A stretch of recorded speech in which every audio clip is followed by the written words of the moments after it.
Hello, this is Magenta Pixie recording a dream I had on the night of June the 28th.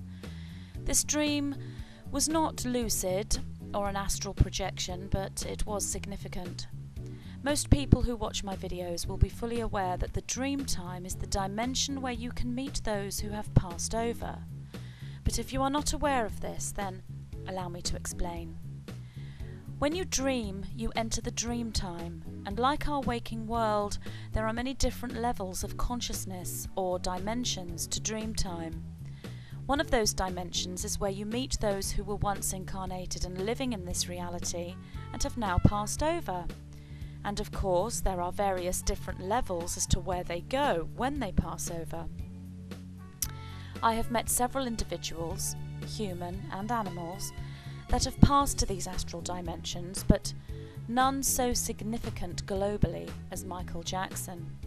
He passed over on the 25th of June 2009, and I saw him in Dreamtime 3 days later on June the 28th, 2009. He didn't speak to me, he just danced. I noticed he looked different. He was about 30 years old. One can take any form they choose when they pass, and Michael had chosen to be around 30. He had had no plastic surgery at all, his features were natural, and he looked amazing. He was glowing with health, and I saw that many blocks that were around him during his incarnation were no longer there, and he felt that. He wore an amazing, colourful outfit, and he really did look absolutely fantastic. Many who pass, and he was only 3 days into his passing, looking at it from our linear time frame, are confused and muddled, often not knowing they have passed, or they are in shock because they can't believe they're still conscious. Animals move on quicker because they don't exist within the limitations of the mind that most humans do. And those limitations stay with us when we pass over, so it's a shock to find those limitations leaving us when we pass over, hence why many souls stay in this place of confusion. Not so with Michael. He was in absolute clarity of what had happened to him.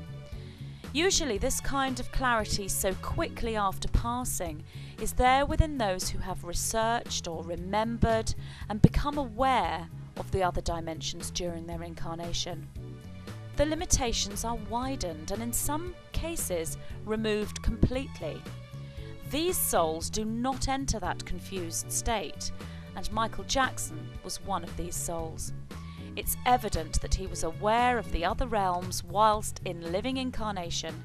He had done his research, remembering and awakening, and therefore he moved quickly into clarity after his passing.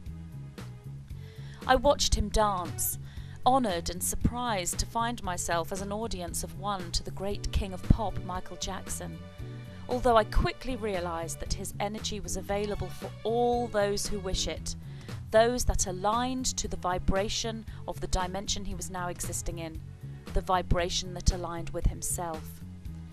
It was a nice place to be, quite beautiful, and as he danced with this newfound sense of freedom around him, I noticed how happy he was. He was smiling, and his entire aura emanated happiness, joy, and most of all, freedom. I got the feeling he had been caged or restricted somehow during recent times in his incarnation, but not now. The dance routines he performed were simply amazing, like nothing I had seen him do whilst he was living. He didn't look at me. He didn't even acknowledge I was there, and I realised he had not so much come to me, but that I had entered his dimension simply as an observer, and I knew that I was to tell others what I had seen. For there is still a lot of pain and grief surrounding this star's passing, and hopefully some may take comfort in the knowledge that he truly has been set free, and he's doing what he loved to do most, performing with such spectacular ability, and his audience is anyone who is able to open their consciousness up to what Dreamtime really is, learn how to navigate it, and find anyone you want, including the great Michael Jackson. Thank you for listening.